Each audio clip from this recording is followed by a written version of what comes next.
Welcome to Never Shut Up. It's your boy Marcellus, Wiley, all gunned up in here. You know what's crazy? I mean, for real, still got something.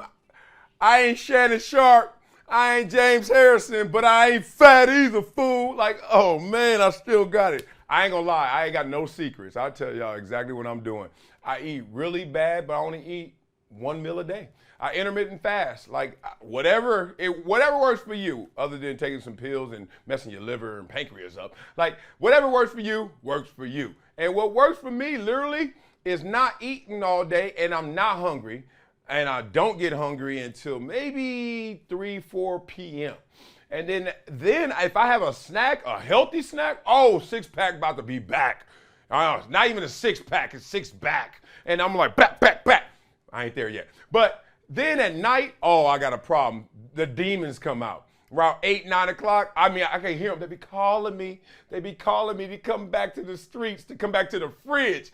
And my wife does not cook. Like, we've come to that understanding that to make this relationship go and grow, you don't need to be cooking. Because one, I mean, she cooks, and then sometimes I eat it, and then I want to eat some more, or I'll order some DoorDash, and she gets upset. She's like, I was been in here slaving all day, and then you just go eat it and be like, thank you, and then get more food, or I won't eat it, or sometimes it's just like, I call it punishment food, right? Somebody just cooks something, you're like, you didn't really want to cook this, it's like roast. Nobody want no roast, you know what I'm saying? The meatloaf, nobody want no meatloaf. She be cooking all that bland stuff.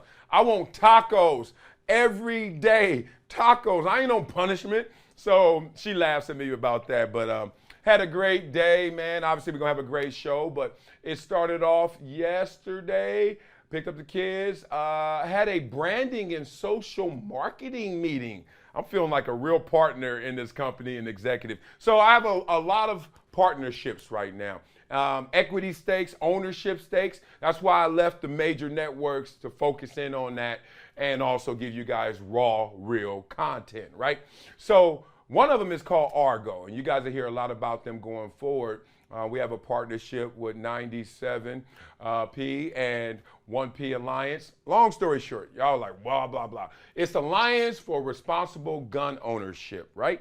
So we're gonna respectfully, obviously, hold up the Second Amendment of our Constitution, but we're going to have safer gun laws. We're going to have safer streets, schools, etc. So I am one of the partners that's going to make sure that we, in messaging, awareness, and through our lobbying efforts, make sure that we make America safer. Because America is a mess when it comes to our guns and all of the issues that come from it. So a guy who grew up around a lot of gun trauma is going to make sure that we have safer days in front of us. Long story short. All right, well, went to bed last night, and let me tell you, one, ain't nothing happening in that bed but trying to find a little space for you to crawl up. Like literally, it feels like a slumber party for teenage boys, but it's not. It is my wife trying to find her a spot. Our 4-year-old, who she's so flexible and big, she loves to like kick her legs sideways, so she sleeps like a V. And she just sleeps both legs up by her ears, just kicking whoever next to her. And then my son, Biscuit, 7-year-old, but he's gigantic, and he sleeps sideways. He cannot stay straight. He a sideways sleeper. So they sleep with us of late. My 4-year-old's been sleeping with us for the last few months. But the MJ now done caught on. He back in the bed, and then I jump in there too. So one, ain't no nookie, ain't no goody, no. That's not happening. We already got the kids to show that we can do it, but we ain't doing it. And then two, it ain't no damn space. No room in the bed. I'm like, dog, I didn't work this hard, played all that football, and I can't even get a good night's rest. Kids' elbows everywhere. But no lie, there's nothing better than a skin-to-skin touch with your kids or your wife, that 2:30 in the morning, and you just feel that warmth. You just like life is exchanging right there. So that's why I do it. I put up with it because, boy, them cuddles are next level. All right, let's get into the topic right now. Everybody's been hitting me up. Marcellus, where's your Michael Irvin update? And I say, well, here it is. After a month of legal maneuvering, former Dallas Cowboys star and Hall of Famer Michael Irvin showed reporters the hotel surveillance. We saw the video at the center of his $100 million lawsuit against Marriott.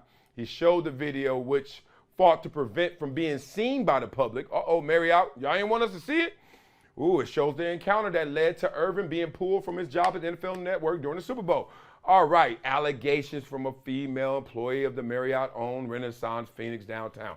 Levi, I guess her name, Levi McCathern, his attorney, displayed the video and broke it down. Let me give you the takeaways from the video. And yes, the lawsuit is still happening. He just moved it. He refiled it in Arizona, took it from Texas, whatever. That made me more beneficial to him. 3 key takeaways. Watch the video. Michael leaned in on the old girl, right? And she didn't move back. Body language experts would tell you whatever he said didn't offend her in that moment, okay? That helps Michael Irvin. Another one. She went into the bar after their lengthy conversation when there were reports that the Marriott said the conversation was short and brief, like 1 word or something. Nah, this thing took minutes. They were talking. They were chopping up wood. So she went into the bar, and you can see some dude who was hot 100, visibly upset, and he escorted her out. Like, you literally see the dude, like, holding her hand or holding her elbow or something, like, let's go. I'm taking you to the principal's office. Now, supposedly he's supposed to be mad because you're not supposed to do that at work. I hate them old employee of the month ass dudes. Like, yeah, calm down if that's the reason. Or, my conjecture, that's boo-boo. That's baby. That's the little dude. That's the, look, you making your $20 an hour, you're my boyfriend. But when it's Super Bowl, I'm going with the dudes who make $20 million a year. You know what I mean? And now I'm trying to go find one right now. Ain't he famous? I'm going to find out. And he just had that energy. Like, that was more than the employee of the month pulling. That was like, yo, what you doing? You trying to embarrass me? And then the last point, a security guard was present during this. And it was in public. So I'm like, on the video, without audio, yay! Hey, lady, what you talking about? Now, it's going to be interesting to see what the Marriott comes up with, what the defense of this video is, because right now, nothing looks offensive. I'm like, what is going on? Y'all happy now? That is my Michael Irvin update. I knew from hello it was 2 things, and I gave both scenarios. 1 was Mike took his shot. 2 was she took her shot. Well, starting to look like maybe neither one was right. Maybe I was wrong. It's the dude. Who's this employee of the month? He the one that's mad. He the one that may have took the shot. We'll figure this out as this story continues. Coming up next on Never Shut Up, the state of Vermont. A Vermont high school girls basketball team found ineligible to play future games after refusing to play against a team with a transgender player. Oh my God, Becky, look at this. We're gonna talk about that next on Never Shut Up on Brinks TV and Reese TV. Damn, they said we ain't playing against a transgender, huh?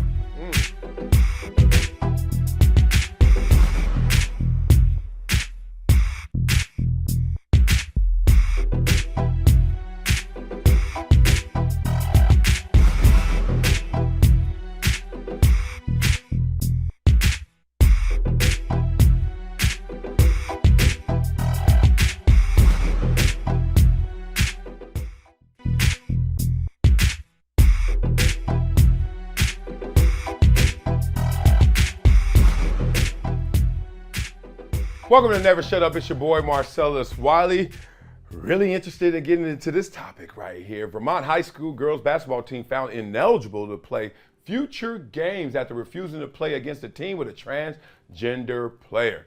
They must listen to my podcast, huh? Because I told y'all, with my daughters, and one of them has already competed in the sport of track and field, Glastonbury High School, 2017. You guys Google that and you will understand what I'm talking about. That's where my oldest daughter competed and graduated from high school. They must have listened to my podcast. This is not demonizing anyone. I am not dehumanizing anyone. But we need to create another category.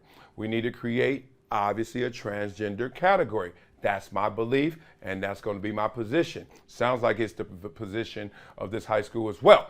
A Vermont high school girls basketball team will no longer be able to participate in future Vermont Principals Association activities and tournaments after they refuse to play against a transgender player. VPA, that's what they call it, wrote to the school on Monday after the Mid-Vermont Christian School. I'm reading all of this because it's a sensitive topic, and I know people sometimes can't see through their emotional clouds, so I don't want to be someone who doesn't give them their respect. Forfeited the game on February 21st, stating that the school's forfeiture and stated justification did not meet the expectations of the organization's policies. Mid-Vermont Christian School is ineligible to participate in VPA activities going forward, the letter said. According to CNN, they plan to appeal the decision. Here's a quote: Mid-Vermont Christian School is disappointed with the decision of the VPA Executive Council to ban us from participation in all VPA activities. We intend to appeal the decision, the head of school at MVCS said in the email. You're damn right, appeal it.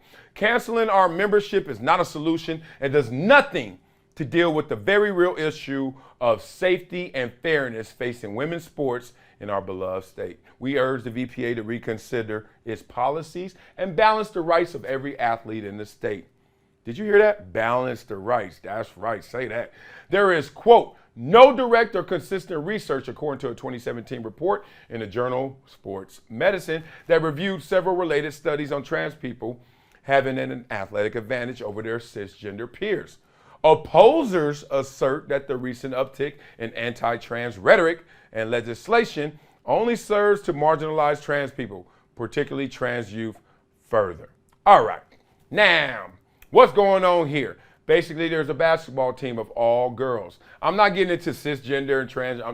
All natural girls, right? Fallopian tubes, wombs, whatever it may be. All natural women. And they're going to play, assumed, all natural women's team over there.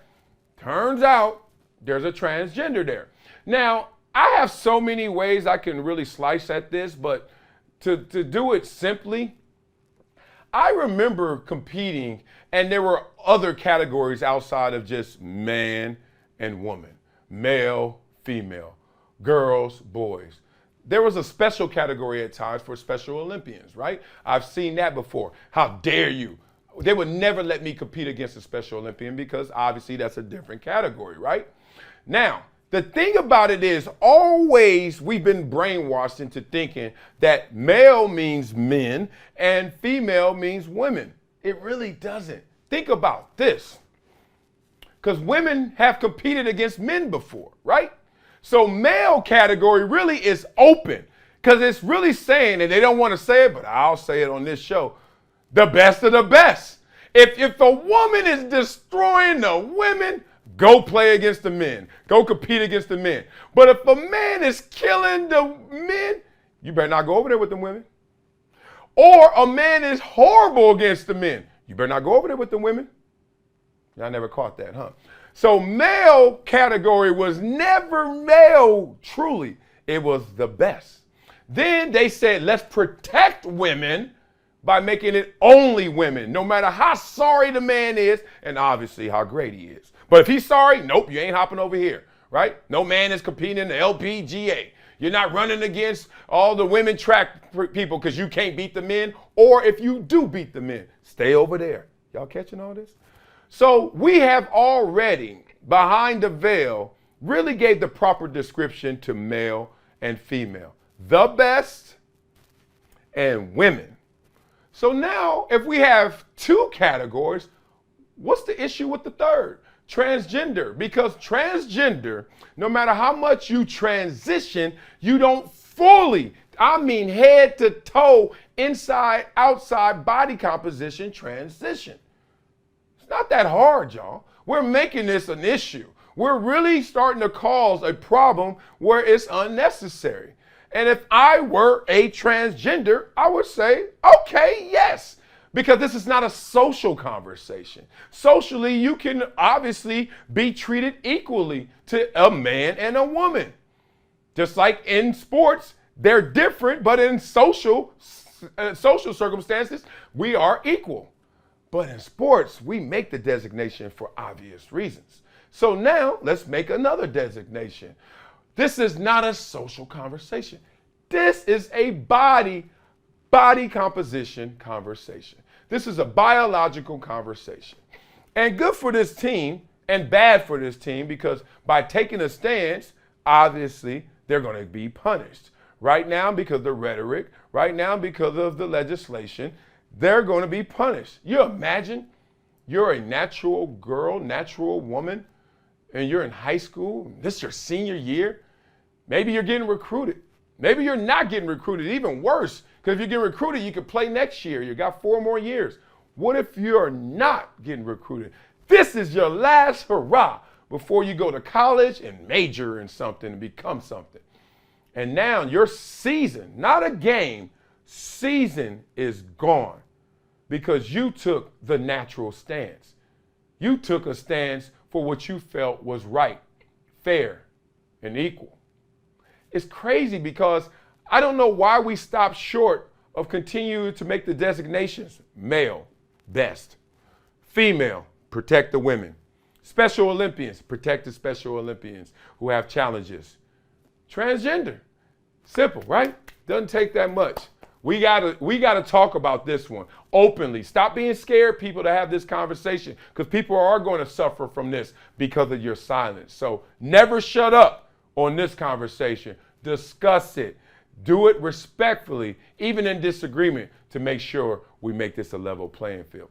Coming up next on Never Shut Up, oh, Ciara, this beat is Russell Wilson is taking heat because his wife is so fine and wore so little that he got to take hell for it. We're going to talk about that because, boy, I've been here before. That's next on Never Shut Up on Brinks TV and Reach TV.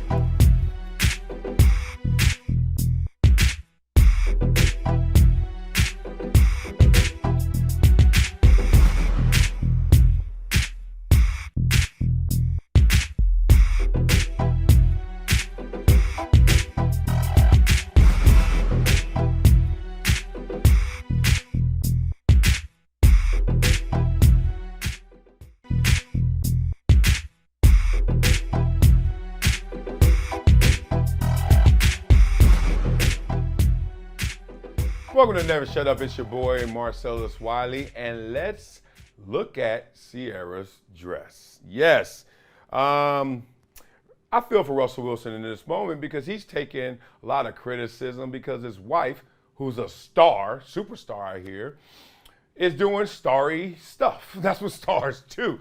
They show up and show out. You know what a star is?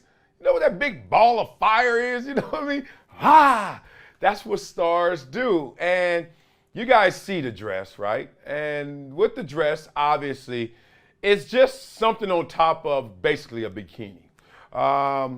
What's wrong with that?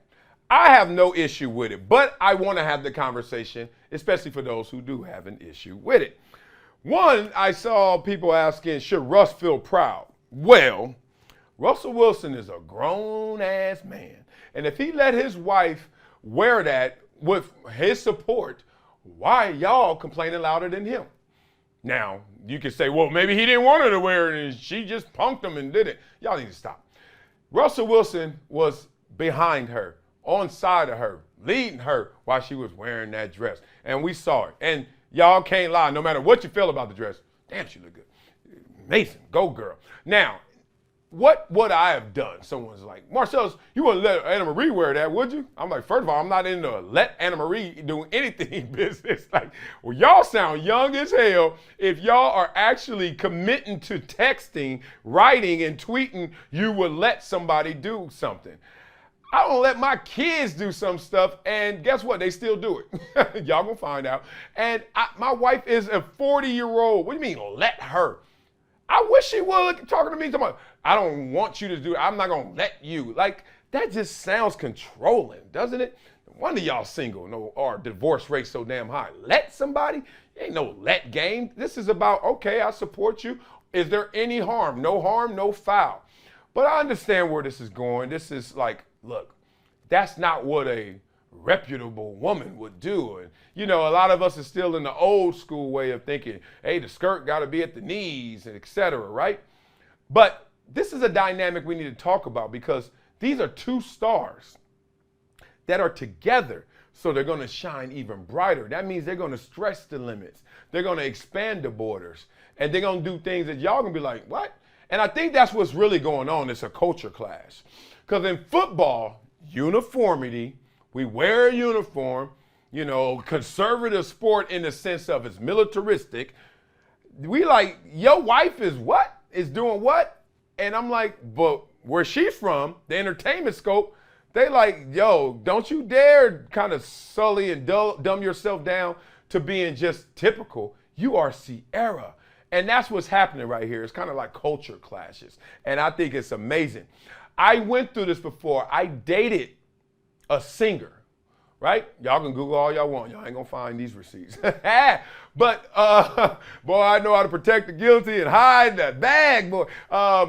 And let me just say, it was interesting because it caught me off guard at first too. Because I was used to dating girls that wore Levi's or something. You know what I mean? Like they dressed like me. You know what I mean? And then every now and then they try to wear their fresh stuff, their club gear. But that was club gear. Like, okay, I'm putting on a uniform. Like Ciara put on the uniform for walking the red carpet gear.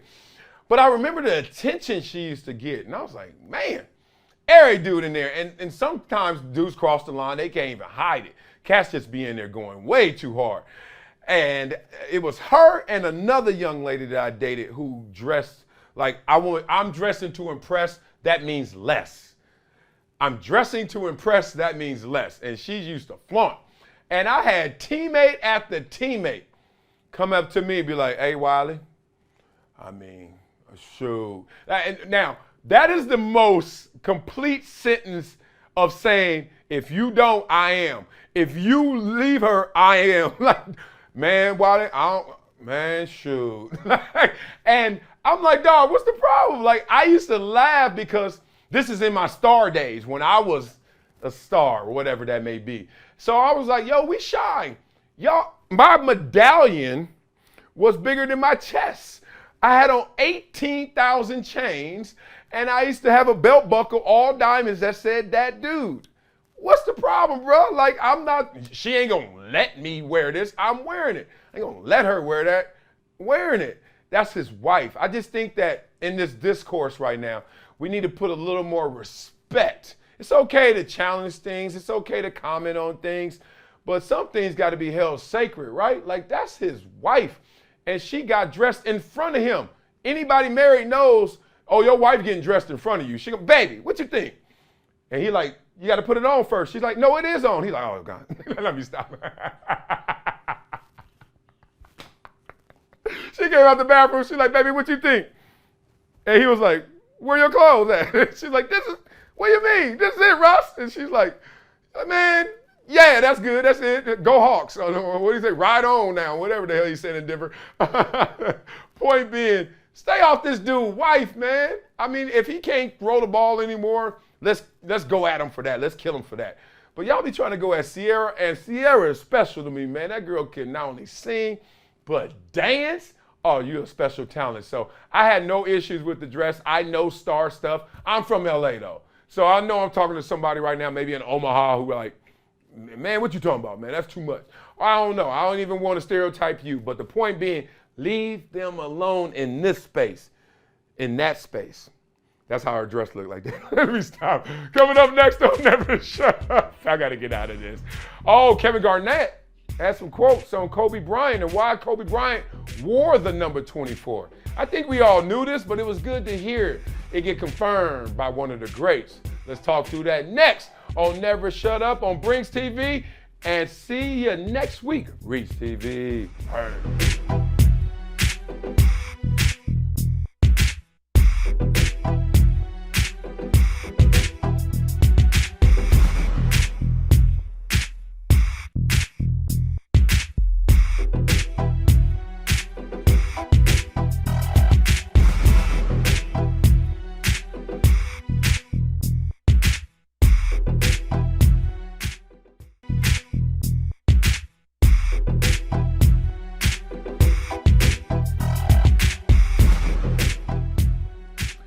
Welcome to Never Shut Up, raw, real, full episode time. Man, Kevin Garnett, and talking about Kobe Bryant's jersey number was a shot at Michael Jordan. Oh, I love this quote right here, and I'll tell you why after I read it. People don't even understand. That was a sign to everybody that he was a step above 23. That was a shot at Mike, straight up. You know how Garnett talk. What's funny is, as soon as I saw 24, I immediately thought, oh, that was one-upping Michael Jordan. Didn't y'all? Like, seriously, I'm reading these comments on that one. Like, I love it, Kevin Garnett. People don't even understand. I'm like, I think we did. like, we think he just pulled 24 out of nowhere? Everybody wearing 23, Jordan, everybody trying to be Jordan. Then they saying you gonna be the next Jordan. You like one above it. I kind of saw that, whatever. But I kind of want to talk about two things. One is like the process of picking your jersey, because it's crazy. Even at a young age, like my son's, his favorite number right now is 10.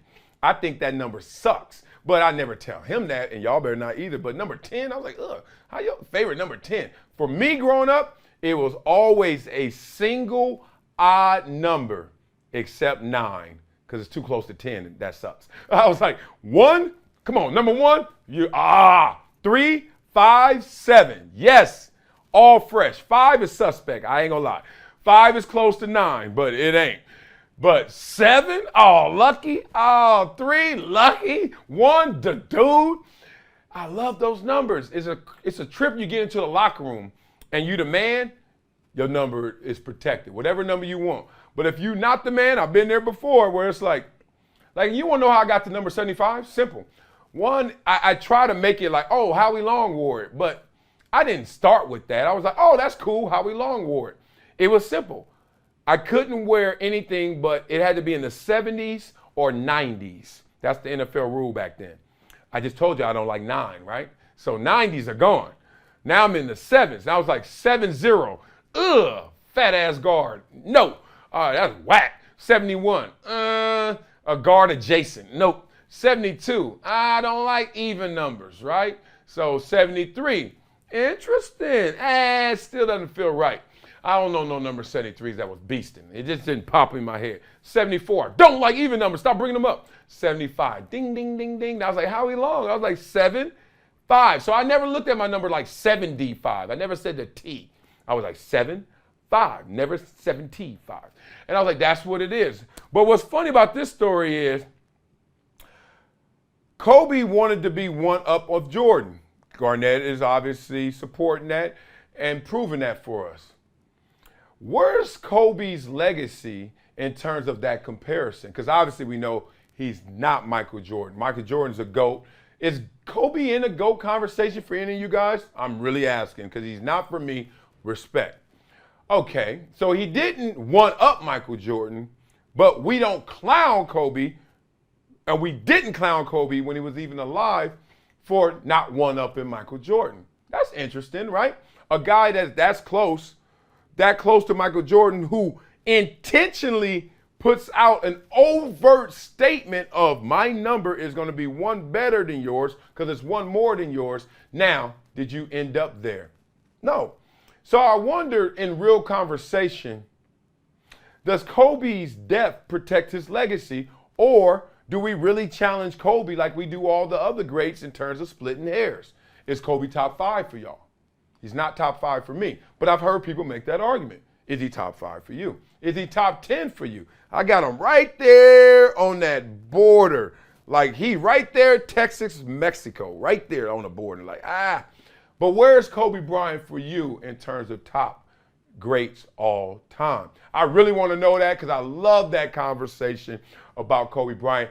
And let's add in the extra layer, y'all, of does his death make you protect his legacy? Like you put it in bubble wrap, you say, nah, we can't go there. Because we also talk about other greats that have passed on. I just want to know, how are we going to approach this conversation? So interesting food for thought. And I thought Irvin Garnett coming out with his chest, y'all ain't even know this. Check this out. You know that water's wet, right? Like no, we know. Kobe Bryant, 24. There was no coincidence. He wanted to one-up Michael Jordan. All right, y'all know how we finish the show. Wileyism. Oh, this one's interesting. A straw is what broke the camel's back. A straw is what broke the camel's back. Y'all ever pick up a straw? Y'all ever weigh a straw? I don't even think the scale moves. Like if it's going 0.00, you put a straw on there, it's scale like, dog, do something, damn it. Come on, man, put something on me, right? That's what a scale looks like when you put a straw on it. but it's showing you the importance. Because, you know, the old saying, the straw that broke the camel's back. One, there were a lot of straws on that camel's back. And two, don't forget about the little things. They add up. A lot of a little is a lot. And I've learned this in terms of venting and living out my day. Like, don't let them little things add up to be a lot of little things, because that's a big thing, right? And a lot of times, especially men, they'll go to work and go around their buds and hold it all in, and then go home and just spray the whole house with all these little things that they've been holding on to all day. Just too close to the edge, right? So I just want y'all to know that little stuff matters, man. Like, it's okay. Talk through those things. That's why I'm so honest. I'm so honest because of the freedom. I'm not honest because I like hurting people's feelings or I really want to tell everybody what I feel. I'm really not. I just do it because it's liberating. It's free. If you tell somebody as soon as they messed up, because this happened, my boy Jabari came over here, one of my best friends, my ace. And he was like, hearing Anna Marie and I talk, and he was like, damn, you tell her everything. Like, you tell her when she did this right, that wrong. I was like, yeah, I ain't letting it add up. Y'all the ones who, yo, recently divorced ass, Jabari. You think I'm gonna take advice from you? Like, let it build up. Stop! And he come in the house, Leah, stop playing. I'm like, dog, why you okay? Yeah. When I say never, I mean never. You ain't getting that out of me. Only time I ever raise my voice is when I've already tried to reprimand my kids. They're not listening. I said I'm going to be strict. Y'all know my rule. I always say, Daddy's about to be strict. And they don't listen. Then I'm like, okay, turn up the bass, check out my melody, and light a cigar. Yeah! And then them kids, and I say, hey. Then they like, oh, Daddy, damn. That's the only time. But then I don't do that to my wife. Rah! So you guys know, it's a straw. That's what broke the camel's back. Thank you guys for watching your boy on Never Shut Up. You know how we do. Throw that corrupt on. I don't hear my theme music. I see my chalice. Get your shirt. Y'all know facts are greater than feelings. That's what this is saying. Facts before feelings. Facts over feelings. Whatever you want to say. MarcellusWileyShop.com. Brinks TV. Go get yours. Support your boy. I love you guys. I'll be in the comment section. Want to know where Kobe is? Top 5, top 10? Let's be real about it. And are we protecting him because he's passed away? Rest in peace, the great Kobe Bryant. All right, y'all. See you next week. Peace. Or as I say on the phone, gone.